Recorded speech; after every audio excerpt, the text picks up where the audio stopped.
Masyado na naging agresibo si Leon sa pag-iimbestiga. Kung di nangyari si Pipoy, malamang, disgrasya na tayo. Ikaw may kagagawa ng lahat. Kung hindi mo tinira ng hininga, ang gunggong na yun, ay hindi ako malalagay sa alanganin. Simple lang, Claudio. Kung nagawa mong putulin ng puno, siguro naman, mas kaya mong durugin ang bunga. Nararamdaman ko, Lilet, na ako nasusunod nila. Bakit mo naman nasabi yan, Leon? Habang tumatagal,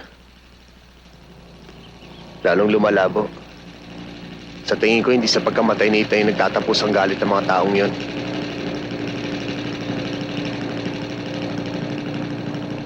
Ano ba talaga nangyari sa investigasyon? Wala pa rin resulta. Hayaan mo.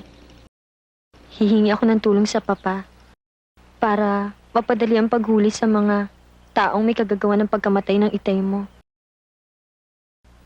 Dahil ayoko mapahamak ka.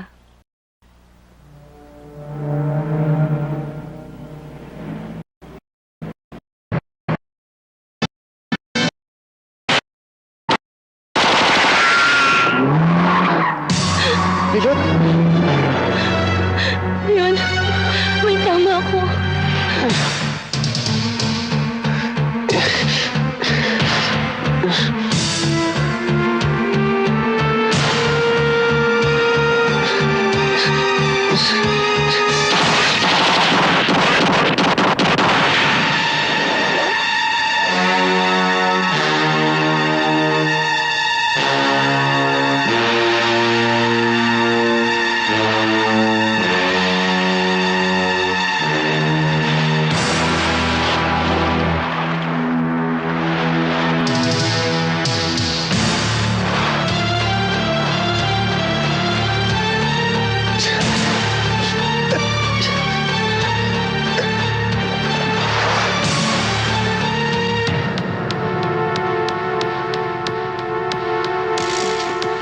Tingnan niyo sa kabila!